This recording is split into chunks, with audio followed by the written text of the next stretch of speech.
Hello everyone, good morning.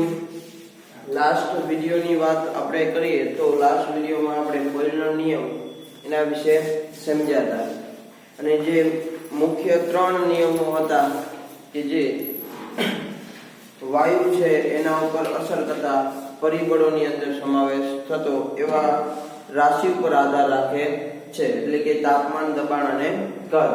એની અંદરથી પહેલો નિયમ કે જે અચળ તાપમાને થતો એટલે કે નિશ્ચિત તાપમાને થતો એવો નિયમ આપણે જોઈએ તો બોયલનો નિયમ. અને એના માટે આપણે વાત કરીએ તો આપણે સૂત્ર તાર્યું હતું કે P ચાલે છે 1/v હતું એની ઉપરથી લાસ્ટ આપણે બે પરિસ્થિતિઓ માટેનું સૂત્ર જોયું કે P1 ના છેદમાં P2 બરાબર V2 ના છેદમાં V1. તો આ સૂત્રનો ઉપયોગ કરી અને આપણે દાખલા ગણવાના થશે. તો એ નિયમને આપણે આગળ વધારીએ. જો તમને 2 માર્કની અંદર ફક્ત બોયલનો જ નિયમ પૂછ્યો હોય તો ત્યાં સુધી જ લખવાનું રહે, પણ તમને બોયલનો નિયમ આલેખ સાથે સમજાવો એવું કહેવામાં આવે તો તમારે હવે પછીનું જે આપણે ભણવા જઈ રહ્યા છીએ એ તમારે ધ્યાનમાં લેવાનું થશે. તો જોઈએ કે આજે તમારે જે પ્રશ્ન સમજવાનો છે પૂછાય કઈ રીતે, તો કે સમતાપી વક્ર એટલે શું, બોયલના નિયમ દ્વારા સમજાવો. એનો મતલબ કે પહેલા તમારે સમતાપી વક્ર એની વ્યાખ્યા લખવાની છે અને એ વ્યાખ્યા બોયલના નિયમ દ્વારા તમારે સમજાવવાની છે. તો આપણે જે સમજ્યા છે એ પ્રમાણે જોઈએ તો બોયલનો નિયમ એ કંઈક આવા પ્રકારનો હતો.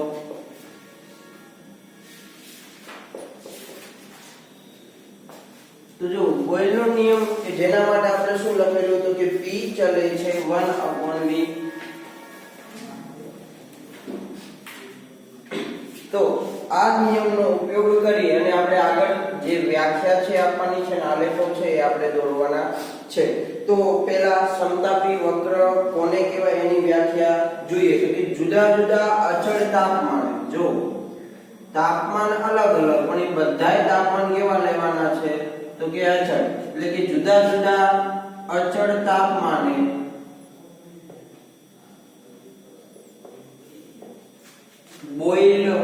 જુદા જુદા અચળ તાપમાને નિશ્ચિત જથ્થાના વાયુના કદ અને જુદા જુદા અચળ તાપમાને વાયુના કદ અને દબાણ વચ્ચેના વાયુના કદ અને દબાણ વચ્ચેના આલેખીય સંબંધને શું કહેવામાં આવે તો કે સમતાપી વક્ર કહે છે. જો જુદા જુદા અચળ તાપમાને નિશ્ચિત જથ્થાના જે વાયુ છે એ વાયુનો કદ અને એના દબાણ આ બંને વચ્ચેનો સંબંધ દર્શાવતા જે આલેખો છે એ આલેખોને શું કહેવામાં આવે તો કે સમતાપી વક્ર કહેવામાં આવે છે. તો આ કેટલી રીતે આલેખીય રજૂઆત કરી શકાય એ આપણે હાલ જોવાનું છે. તો પહેલા જોઈએ આલેખ નંબર 1.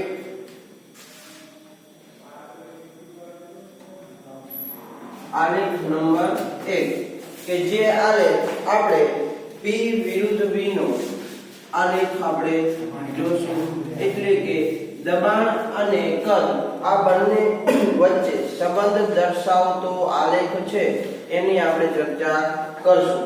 તો જો તાપમાન કેવા લેવાના છે જુદા જુદા અને બધા જ તાપમાન પાછા કેવા તો કે અચળ તાપમાન લેવાના છે. તો જો આપણે અહીંયા આલેખ દર્શાવીએ છીએ તો જો દબાણ કે જેને આપણે y અક્ષ ઉપર લેશું એટલે P અહીંયા લેશું, કદ કે જે V વડે દર્શાવી છે જેને આપણે x અક્ષ ઉપર લેશું અહીંયા શું છે કદ જે v તરીકે આપણે લેશું તો જો જુદા જુદા અચળ તાપમાને ફેર શું થાય તો કે જેમ દબાણ વધે એમ કદમાં શું થાય ઘટાડો તો શરૂઆતમાં જે કદ છે એ કદ કેવું હોય તો કે મહત્તમ હોય તો તમે જેમ જેમ દબાણ છે એ વધારતા જાઓ એમ એમ કદમાં શું થાય ઘટાડો થતો જાય એટલે જો અહીંયા હું મહત્તમ કદ છે હું આ તાપમાન છે એ T1 જેટલું તાપમાન લઉં છું બરાબર તો T1 અચળ તાપમાને મહત્તમ એનું કદ એ આટલું છે હવે જેમ જેમ દબાણ વધારતો જો આ ઉપરનો લીટો છે એ દબાણ દર્શાવે છે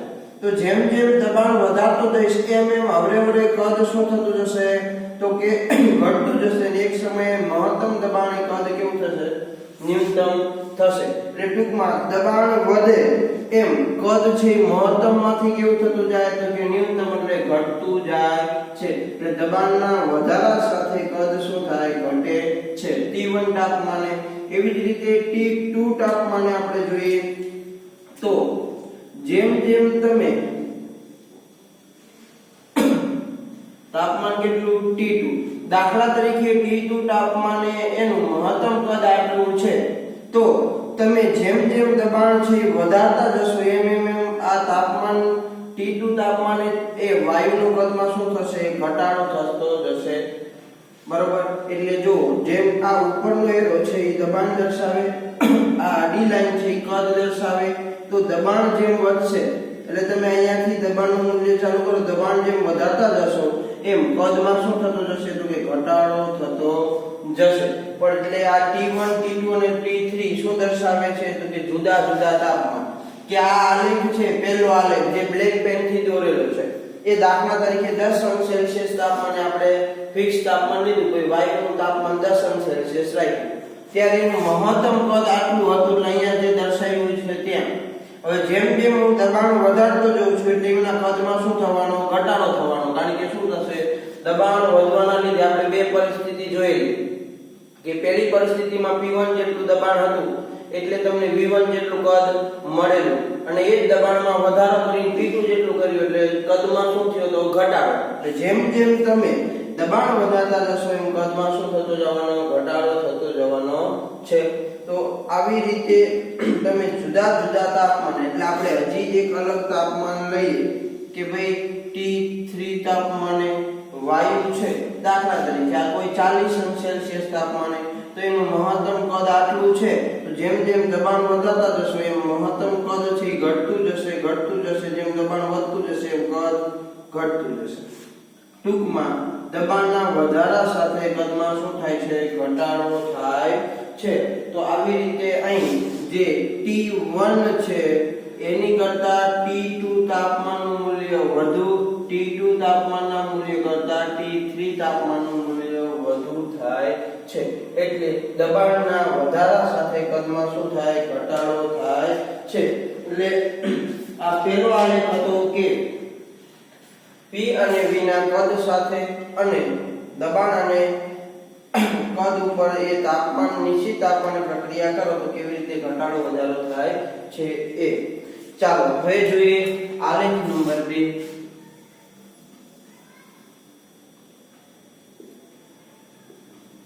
આલેખ નંબર 2 જે આલેખ આપણે દબાણ વિરુદ્ધ 1/V નો દોરશું કેનો આલેખ દોરશું તો કે ભાઈ દબાણ વિરુદ્ધ 1/V કરવું તો આના માટે આપણે આગળ આદર્શ વાયુનું સમીકરણ જોયેલું કે ભાઈ PV બરાબર nRT મેં આગળ વાત કરેલી કે જે આ બધા નિયમોના આધારે તમારે સાબિત કરવાનું છે તો PV બરાબર nRT આપણી પાસે આવું સમીકરણ છે તો મારે P ને કરતા બનાવવું એટલે કે દબાણને કરતા બનાવવું તો આવું લખી શકાય કે nRT છેદમાં 1 ગુણ્યા 1/V છેદમાં V લખી શકાય પણ મેં એને થોડોક એવો સાઈડમાં લખ્યો બરાબર છે વત્તા કાંઈ જ નથી તો વત્તા 0 મૂકું તો આખું પદનું મૂલ્ય જે છે એ જ છે એમાં રહેવાનું એમાં હું કાંઈ જ ફેરફાર કરતો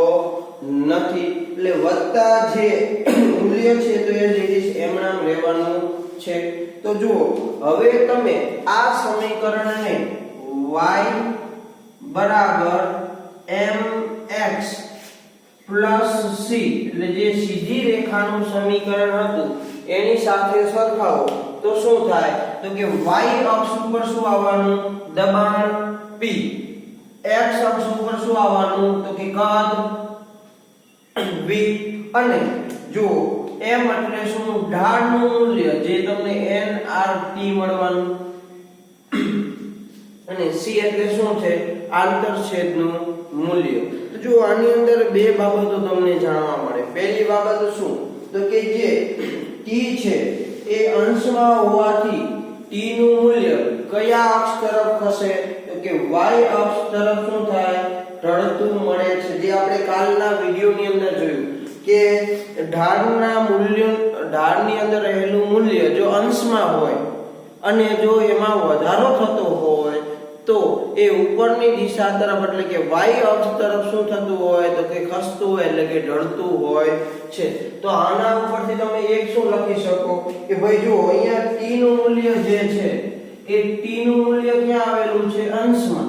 તો અહીંયા હું લખી શકો કે t નું મૂલ્ય અંશમાં હોવાથી જે y અક્ષ એટલે કે જે દબાણનું મૂલ્ય t નું મૂલ્ય અંશમાં હોવાથી t નું મૂલ્ય y અક્ષ તરફ શું થાય છે? તો કે ખસે છે અથવા મૂલ્ય y અક્ષ તરફ શું થાય? ખસે છે અથવા ઢળતું રહે છે. બરોબર. અને જો t નું મૂલ્ય છેદમાં હોત અને એ વધતું હોત, જો આપણે તાપમાન શું કરતા જવાના છે? જુદા જુદા તાપમાને નિશ્ચિત જુદા જુદા તાપમાન. એટલે એક આલેખ આપણે 10 સેલ્સિયસ લીધો હશે એ નિશ્ચિત જ હશે. બીજો આલેખ આપણે 20 લેશું, 30 લેશું, 40. તો જો તાપમાન છે શું થતું જાય છે? વધતું જાય છે. તો જો તાપમાન વધતું જાય અને t છે એ અંશમાં આવેલો હોય તો એ આલેખ છે એ y અક્ષ બાજુ શું થતું જાય? ઢળતો જાય છે. એટલે t1 t2 અને t3 એના મૂલ્ય તમારે ક્યાં લખવા એ તમને ખબર પડવી જોઈએ. બરોબર. એ આલેખ નથી એટલે તમને ખબર પડે. બીજું એક બીજી બાબત નોટ ડાઉન કરવા જેવી શું? તો કે અહીં તમે જોવા જાવ તો જે આંતરછેદ એટલે c નું મૂલ્ય કેવું છે? 0 છે. તો આપણે આગળ આપણે આલેખ માટે વિડિયોની અંદર જોયા હતા કે જે આગળનો વિડિયો હતો એમાં કે y c બરાબર 0 હોય તો આલેખ ઉગમ બિંદુમાંથી શું થાય? પસાર થતો હોય છે. તો હવે જે આપણે આલેખ દોરવાના છીએ એ આલેખ કેમાંથી પસાર થતો મળે? તો કે આલેખ આપણને ઉગમ બિંદુ છે એમાંથી પસાર થતો હોય એવો મળે. ચાલો આ y અક્ષ છે, આ આપણા માટે x અક્ષ છે અને આ ઉગમ બિંદુ એટલે શૂન્ય મૂલ્ય દર્શાવે છે. બરાબર છે. ચાલો y અક્ષ ઉપર શું લેવાનું? તો કે p એટલે દબાણ. એટલે અહીંયા આવી ગયું આપણું p એટલે કે દબાણ. x અક્ષ ઉપર શું આવશે? તો કે 1/v. તો અહીંયા આવશે કદ. એ પણ કેવું? તો કે 1/v ના સ્વરૂપમાં.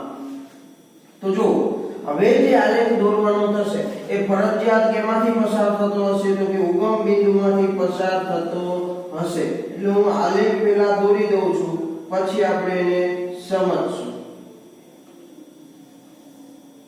ચાલો તો જો આલેખને અહીંયા દોરેલો છે. તો આલેખની અંદર તમે જુઓ દાખલા તરીકે આ T1 જેટલું તાપમાન છે.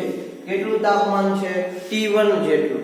તો જો T1 તાપમાને એ વાયુનું કદનું મૂલ્ય મહત્તમ હોય એટલે T1 એટલે કે આટલું હોય. અહીંયા જે બિંદુ દર્શાવ્યું છે ત્યાં જેમ જેમ દબાણ છે એ દબાણ વધતું જશે એમ વાયુનું કદ શું થતું જશે? ઘટતું જશે. અને એક સમય આવશે કે જે ઉગમ બિંદુની અંદર એટલે શૂન્ય થઈ જશે. એટલે વાયુ છે એનું રૂપાંતર પ્રવાહીમાં થઈ જશે. એટલે તાપમાન જેમ વધારતા જઈએ તો જો T1 કરતા વધુ T2, T2 કરતા વધુ T3, એની કરતા વધુ T4. તો આપણે અહીંયા જોયું કે T નું મૂલ્ય અંશમાં હોવાથી એ y અક્ષ તરફ શું થશે, ખસે છે. એટલે જો T1 કરતા T2 નું વધુ એટલે y અક્ષ તરફ આની સાપેક્ષે વધુ છે. T2 નું મૂલ્ય કરતા T3 નું મૂલ્ય એટલે એની સાપેક્ષ કરતા y અક્ષ તરફ વધુ ખસેલો છે. અને T3 કરતા T4 નું મૂલ્ય વધુ છે એટલે એની સાપેક્ષે y અક્ષ તરફ વધુ ખસેલો છે. તો આ મૂલ્યના આધારે તમે આલેખ છે એના મૂલ્ય કે ફરજિયાત T1 એટલે કે સૌથી ઓછું તાપમાન મારે ક્યાં આપવું એ ખબર પડવી જોઈએ. તો અહીંયા તમે જે T1 નું મૂલ્ય લીધું છે એની કરતા T2 નું મૂલ્ય વધુ લીધું છે, T2 ના મૂલ્ય કરતા T3 નું અને એની કરતા T4 નું મૂલ્ય તમે શું લીધેલું છે, વધુ લીધેલું છે. બાકી જે રૂલ્સ છે એ જ પ્રમાણે કે દબાણ વધે તો કદમાં શું થાય, ઘટાડો થાય છે. ટૂંકમાં આલેખ આગળથી પાછળ આવે છે, અહીંયાથી આગળ આલેખ આપણે દોરતા નથી. કોઈ અહીંયા 0 થી સ્ટાર્ટ કરીને આમ નહીં, મહત્તમ, કારણ કે વાયુ છે એનું મહત્તમ કદ હોય. જ્યારે એને દબાણ આપવામાં આવે ત્યારે કદમાં શું થવાનો છે, ઘટાડો થવાનો છે, વધારો નહીં. પરિણામે એનું મહત્તમ કદ જો આટલું હોય તો દબાણ વધારતા જશો એટલે હવડે શું થશે, કદમાં ઘટાડો થશે. પણ અહીંયા આપણે આંતરછેદનું મૂલ્ય શૂન્ય મળતું હોવાથી જે આલેખ છે એ ઉગમ બિંદુમાંથી પસાર થાય એવો મળે છે. બરાબર છે. તો આ હતું આપણું બોર્ડ નંબર 1 કે જેની અંદર આપણે બે પ્રકારના આલેખો છે, બે પ્રકારના આલેખોની ચર્ચા કરી.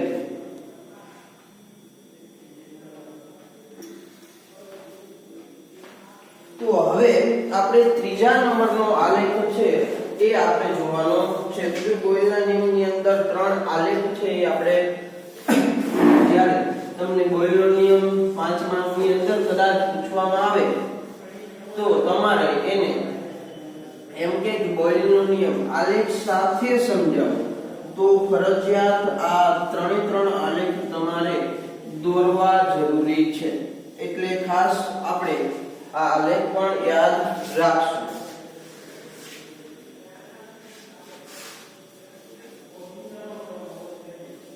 જો આલેખ કેવા પ્રકારનો દોરવો એ તમને આગળના જે આપણે સમજાવ્યા છે કે T નું મૂલ્ય આવી રીતે વધારો થતો હોય, ઘટાડો થતો હોય અથવા અંશ અથવા છેદમાં મળે તો તમને આલેખ આ પ્રકારનો રડતો મળે છે. એવો આપણે જે સંખ્યા છે બસ એ જ પ્રમાણે દોરવાનો છે.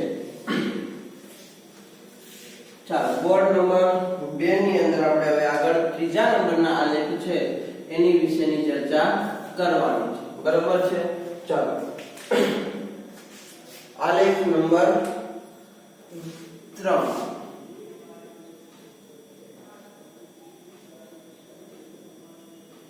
તો જો આ આલેખ છે એ આપણે જે સૂત્ર સાબિત કરેલું PV બરાબર કે એટલે કે તમે દબાણ અને કદનો ગુણોત્તર લ્યો તો એ તમને અચળ મળે છે. તો એની ઉપર દબાણની અસર બંનેમાં કેવી થવાની, સમાન થવાની. તો આપણે PV વિરુદ્ધ P નો આલેખ જોઈએ તો આપણને આલેખ કેવો મળે છે એની ચર્ચા કરીએ. તો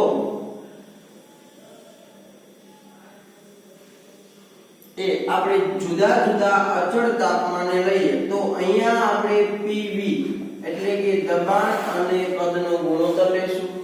નીચે આપણે દબાણ લેશું જેને આપણે P વડે દર્શાવેલું છે એટલે કે P.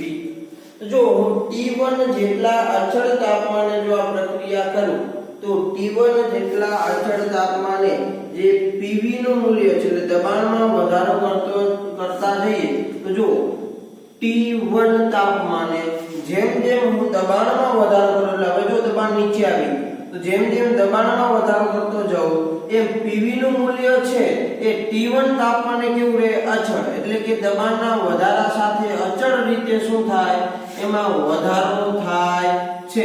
એટલે કે એનું મૂલ્ય આમ તમને આલેખ વક્ર કે આમ આડી સીધી રેખા મળતી નથી. એનું મૂલ્યમાં અચળ શું થતો જાય છે, વધારો થતો જાય છે. એટલે કે એનું મૂલ્ય અચળ રહે છે. અહીંયા જે P દબાણે જે તાપમાન હતું એ જ તમે દબાણમાં વધારો કરશો એ T તાપમાને એ જ દબાણની અંદર વધારો કરશો ત્યારે Pv નું મૂલ્ય તમને સરખું મળવાનું છે કે દાખલા તરીકે અહીંયા 1 મૂલ્ય છે, અહીંયા આપણે 2 લઈએ, અહીંયા 3 લઈએ, અહીંયા 4 લઈએ તો એ દબાણ ગમે એટલું વધારશો એનું મૂલ્ય તો કેવું રહેવાનું 3. કેટલા તાપમાને? T1 જેટલા તાપમાન.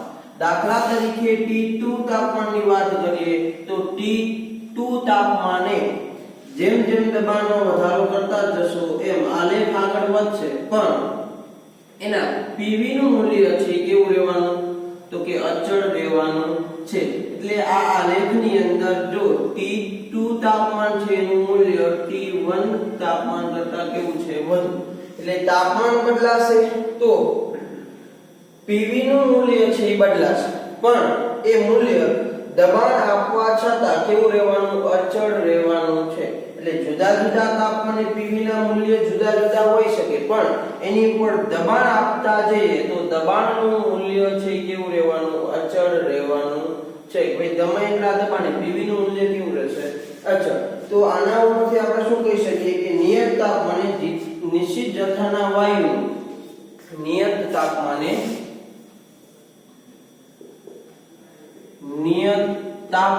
એટલે નક્કી કરેલા તાપમાને નિશ્ચિત જથ્થાના વાયુનું કદ અને દબાણનો ગુણાકાર કેવો રહે છે તો કે અચળ રહે છે. તો જો તમે નિયત તાપમાન T1 તાપમાને જો તમે દળ અને કદ અને દબાણનો ગુણોત્તર તમે ગુણાકાર જો તો ગમે એટલું દબાણ આપો એનું મૂલ્ય તો 3 જ રહેવાનું છે અચળ જ રહેવાનું પણ તાપમાન બદલાય તો મૂલ્ય બદલાવાના છે. એટલે આ બાબત આપણે યાદ રાખવાની છે. તો અહીંયા આપણો બોયલનો નિયમ છે એના આલેખ સાથેનો સંબંધ છે, આલેખીય રજૂઆત છે આપણે અહીંયા પૂરી થાય. તો હવે આપણે એક નવો પોઈન્ટ જોવો છે કે વાયુની ઘનતા અને દબાણ વચ્ચેનો સંબંધ બોયલના નિયમ દ્વારા સમજાવો. જો પ્રશ્ન કેવી રીતે પૂછાય તો આવી રીતે પ્રશ્ન પૂછાય કે વાયુની ઘનતા અને દબાણ વચ્ચેનો સંબંધ બોયલના નિયમ દ્વારા સમજાવો. તો જો આ પ્રશ્ન 2 માર્કની અંદર પ્રશ્ન તમને પૂછાઈ શકે. આ એમપી પ્રશ્ન જે છે કે વાયુની ઘનતા અને દબાણ છે એ દબાણ વચ્ચેનો સંબંધ એ આપણે બોયલ નામનો વૈજ્ઞાનિકે જે નિયમ આપ્યો છે એ નિયમના આધારે અથવા નિયમ દ્વારા સમજાવવાનો છે. તો જે બોયલનો નિયમ હતો એ બોયલનો નિયમ શું હતો તો કે બોયલનો નિયમ આપણને કંઈક આવો મળેલો કે ભાઈ બોયલનો નિયમ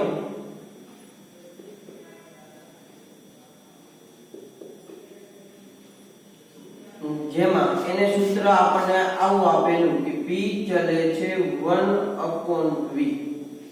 સૂત્ર શું આપેલું તો કે P ચલે છે 1/v અને એની ઉપરથી આપણે ચલેશની નિશાની કાઢવી હોય તો P બરાબર k * v આવું આપણને સૂત્ર k / v આવું આપણને સૂત્ર મળે. કારણ કે અહીંયા ચલેશની જગ્યાએ k મૂકી તો k ના છેદમાં v આવું સૂત્ર મળ્યું.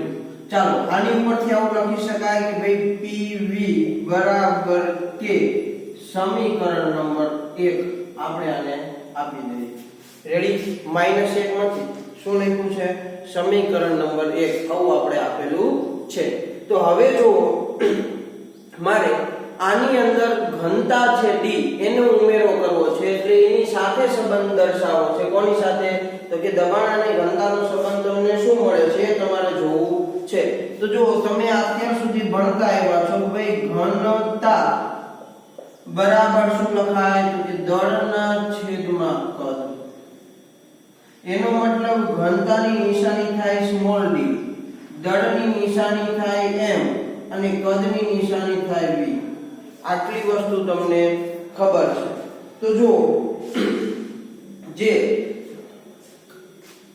સૂત્ર સમીકરણ નંબર 1 મળ્યું છે એ સમીકરણ નંબર 1 ની અંદર આ આપેલી ત્રણ બાબતમાંથી એકની કિંમત તમે મૂકી શકો. કોની? v ની કિંમત. તો જો આ જ સમીકરણમાં તમે આવું લખી શકો ભાઈ કદ v બરાબર શું લખાય તો કે m/d. આવું તમે લખી શકાય. તો હવે અહીંયા v ની કિંમત મારે જોઈ છે. v ની કિંમત મળી ગઈ. આપણે દબાણ સાથેનો સંબંધ મેળવ્યો છે. v ની જરૂર નથી.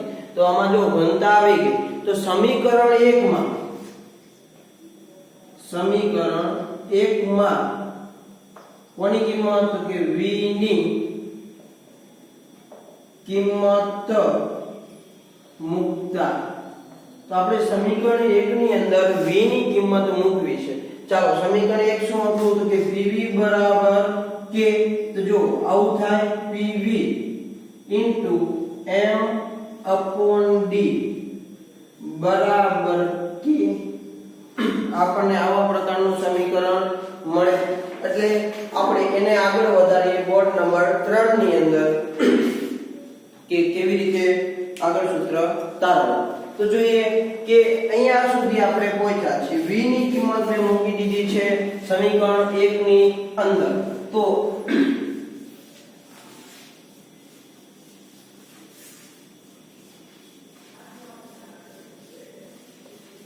આગળ વધીએ એટલે ખબર પડે. તો જો હવે મેં એની અંદર v ની કિંમત મૂકી દીધી તો એને થોડું કેવું ફેરફાર કરી શકીએ કે d ને કરતા બનાવો. આ સમીકરણમાંથી કોને કરતા બનાવવું તો કે d ને કરતા બનાવો. તો એ સમીકરણ આવું લખી શકાય કે માટે d બરાબર શું લખાય તો કે p m/k. તો જો જ્યાં આપણે m ની વાત કરીએ તો m શું છે તો કે વાયુનું દળ. જ્યાં આપણે m ની વાત કરીએ તો m બરાબર શું છે તો કે વાયુનું દળ અને આ પણ મૂલ્ય કેવું અચળ. બીજી બાબતની વાત કરીએ તો k એટલે શું તો કે અચળાંક અને આનું મૂલ્ય પણ કેવું હોય અચળ. કારણ કે ક્યારે અચળાંકના મૂલ્યો છે એ બદલાવાના નથી. એ બધા જ સમીકરણ માટે બધા જ દાખલા માટે સમાન રહેવાના છે. તો જો આ બંને કેવા છે અચળ છે. તો આ બંને માટે એક હું અચળાંક મેળવી લો કે દર વખતે મારીની કિંમત લખવી પડે નહીં. તો m/k બરાબર આપણે k ડેશ લેતા m/k બરાબર આપણે કયો અચળાંક લીધો કે k ડેશ અચળાંક લીધો m ના છેદમાં k જ્યાં છે ત્યાં. તો આ જ સમીકરણને શું લખી શકાય તો કે d બરાબર p * k ડેશ. આવું લખી શકાય કે d બરાબર p * k ડેશ. જો k ડેશ શું છે તો કે સમપ્રમાણતા અચળાંક જ કહેવાય. એટલે કે ચલે છે ની જગ્યાએ આવે. તો આના માટે શું લખી શકાય તો કે d ચલે છે p. એનો મતલબ એવો થયો કે ઘનતા અને દબાણ એકબીજાના કેવા હોય તો કે સમપ્રમાણમાં હોય. તો આ બંને વચ્ચેનો આપણે શું કર્યો સંબંધ થાય. બરોબર છે. ચાલો પણ મારે એવું નથી કરવું અને k ડેશ ની કિંમત મૂકવી છે. ચાલો તો k ડેશ બરાબર શું લખાય તો કે d ના છેદમાં p. આવું લખી શકાય. તો બે પરિસ્થિતિ માટે બે જુદી જુદી પરિસ્થિતિ માટે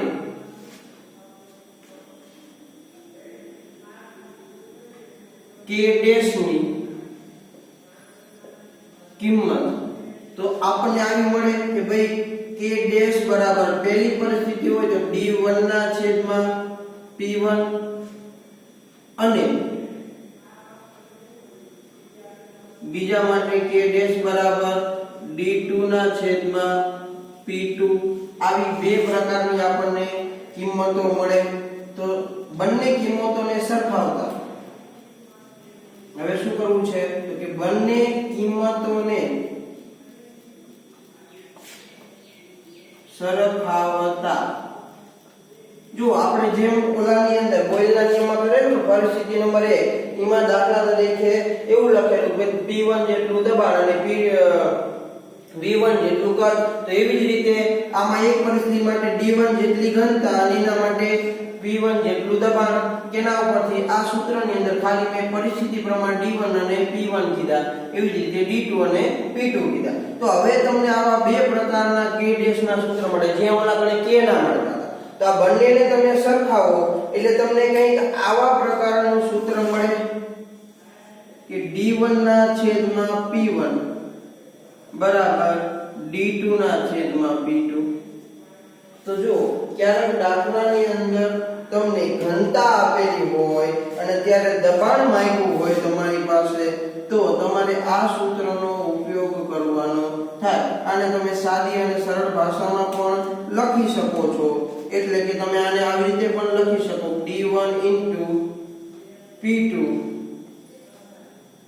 D2 P1 આ પણ રીતે લખી શકો છો તો આ હતો બોયલના નિયમના આધારે ઘનતા અને દબાણ વચ્ચેનો સંબંધ તો અહીંયા આપણું જે બોયલના નિયમ માટેનું જે કામ હતું એ શું થયું પૂરું તો હવે આપણે આ બોયલના નિયમ ઉપરથી જે દાખલા ગણવામાં આવે છે એ દાખલા વિશેની ચર્ચા આપણે આજે કરીએ તો જે સૂત્ર સમજ્યા છો બસ એ સૂત્ર ની અંદર કઈ કિંમત કઈ જગ્યાએ મૂકવાની છે એ કિંમત આપણે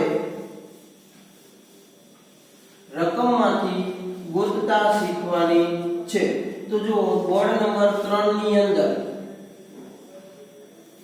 આપણે કોયડા નંબર જે તમારો 5.1 છે એની આપણે ચર્ચા કરીએ તો કોયડા નંબર 5.1 ની રકમ જો જોઈએ તો રકમ આપણને શું આપી છે જોઈએ અને એની ઉપરથી આપણે ડેટા બનાવી અને જે દાખલો છે એ ગણવાનો છે તો જો રકમ હું લખતો નથી બોર્ડ ઉપર પણ તમારી જોડે બુક હોય તો તમે એ બુક ઉપરથી હું રકમ બોલું છું એ રકમ ઉપરથી તમારે ડેટા બનાવવાનો કઈ રીતે એ ખાસ ધ્યાન રાખવાનું છે ચાલો રકમ આપણને કંઈક આવી આપેલી છે કે એક બલૂન એટલે કે ફુગામાં હાઇડ્રોજન ઓરડાના તાપમાને ભરવામાં આવેલ છે એટલે આપણો ડેટા આમાંથી એક પણ છે નહીં હવે આગળ વધીએ જો 0.2 દબાણ વધે તો તે ફાટી જાય તેમ છે એટલે જો કીધું શું કે 0.2 બાર જેટલું તમે જો એનું દબાણ વધારો તો એ ફુગ્ગો શું થઈ જાય છે ફાટી જાય એમ છે તો એનો મતલબ એવો થયો પહેલેથી ઓલરેડી અંદર કંઈક દબાણ તો હશે તો આપણને P1 દબાણ નથી આપેલું આ 0.2 દબાણે કીધું છે તો એનો મતલબ એવો થયો કે તમને જે દબાણ આપેલું છે એ કેટલું છે તો કે 0.2 દબાણ અંતિમ દબાણ છે એ કોના માટે તો કે તમારા માટે તો અહીંયા તમને જે પહેલા P1 ની કિંમત આપવી જોઈએ એ P1 ની કિંમત નથી એટલે P2 ની કિંમત કેટલી આપી 0.2 આટલું દબાણ તમને વધારો એટલે અંતિમ દબાણ એટલું છે હવે જો એક બાર દબાણે વાયુ 2.27 લીટર કદ ધરાવે છે તો આપણને એવું કીધું એક બાર દબાણે એનો મતલબ કે P1 જેટલું દબાણ આપેલું છે એક બાર બરાબર છે અને ત્યારે એનું કદ આપેલું છે ભાઈ V1 કેટલું છે તો કે ભાઈ 2.27 લીટર આટલું આપણને શું આપેલું છે એનું કદ આપેલું છે તો હવે જો આપણી પાસે માહિતી શું છે તો કેટલું કદ સુધી બલૂનને વિસ્તારી શકાશે તો તમે બીજું કેટલું કદ તમે એનું વિસ્તારો તો બલૂન ફાટે નહીં એટલું તમે દબાણ આપી શકો છો એટલે કે કદ સુધી વિસ્તારી શકો છો એનો મતલબ આપણી પાસે બીજા નંબરનું કદ છે V2 એ માંગેલું છે. હવે જો રકમ ઉપરથી ડેટા બનાવવામાં ભૂલ કરી ટૂંકમાં 0.2 બાર P1 ની જગ્યાએ લખી દીધું તો આપણો આન્સર ખોટો આવવાની શક્યતા ખૂબ વધુમાં વધુ છે. તો હવે આપણે આમાં કરવાનું શું છે? સાવ ઈઝી દાખલો છે. શું?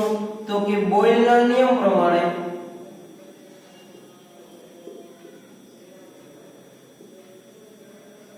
ચાલો બોયલના નિયમ મુજબ આપણને શું સૂત્ર મળેલું? તો કે સૂત્ર આવું કંઈક મળેલું. શું? તો કે ભાઈ P1 * V1 બરાબર P2 * V2 આવું સૂત્ર આપણને મળેલું. જરૂર શું છે આપણી પાસે? તો કે V2 ની જરૂર છે. તો V2 બરાબર સૂત્ર શું લખી શકો? P1 * V1 છેદમાં P2. આવું તમે શું લખી શકો? સૂત્ર લખી શકો છો. તો હવે મારે ફક્ત શું કરવાનું છે? કિંમત મૂકવાની છે. તો જો P1 ની કિંમત મારી પાસે છે કેટલી? 1/12 ગુણ્યા V1 ની કિંમત છે 2.27 લીટર. ચાલો છેદમાં P2 ની કિંમત છે 0.212. તો જો અહીંયાથી આપણે વાત કરીએ તો એકમ પહેલા ગોતવાનું થાય. તો જો અહીંયાથી 12 ગયા, અહીંયાથી 12 ગયા, એટલે 12 એટલે એકડે બગડે 12 એકમ 12 બરાબર. તો હવે તમારો જવાબ છે કેમાં આવવાનો? લીટર ની અંદર. તો જો 2.27 છે એના ભાગ્યા આપણે શું કરવાનું છે? 0.2 એટલે આપણને મળે છે 11.35. જવાબ કેમાં આવશે? લીટર ની અંદર. એટલે કે જે બલૂન છે એટલે કે ફુગ્ગો છે એ ફુગ્ગાનું કદ આપણે 11.35 લીટર સુધી શું કરી શકીએ છીએ? તો કે વધારી શકીએ છીએ. એટલે કે તમારે એનું કદ 11.35 થી શું રાખવું પડે? ઓછું રાખવું પડે. એનેથી ઓછું રાખો તો જ બલૂન છે એટલે ફુગ્ગો છે ફૂટે નહીં. એનેથી જો તમે કદની અંદર વધારો કરો તો તમારો ફુગ્ગો છે એ શું થઈ જાય? ફૂટી જાય છે. એટલે દાખલા સાવ ઈઝી છે કારણ કે એક જ સૂત્ર P1 * V1 બરાબર P2 * V2. કદાચ ઘનતા આપેલી હોય એટલે આપણે નેક્સ્ટ ટાઈમ મળીએ ત્યારે એ ઘનતાવાળા દાખલાનું ઉદાહરણ પણ એકાદું લેશું. તો આપણે ફક્ત આ સામાન્ય સૂત્રની અંદર કિંમત મૂકી અને ગુણાકાર ભાગાકાર જ કરવાનો થાય. પણ મહત્વની બાબત એ છે કે આપેલી રકમમાંથી મારે કોને P1 કેવું, કોને P2 કેવું અને કોને V1 કેવું અને કોને V2 કેવું એ આપણને એક ડેટા ઉપરથી ગોતતા આવડવું જોઈએ. અને એના માટે જેટલી મહત્તમ તમે પ્રેક્ટિસ કરશો એટલું તમને વધુમાં વધુ આવડવાનું છે. બરાબર. તો આજે આપણે અહીંયા સુધી રાખીએ છીએ. કાલે નવા દાખલા અને ટોપિક સાથે મળશું.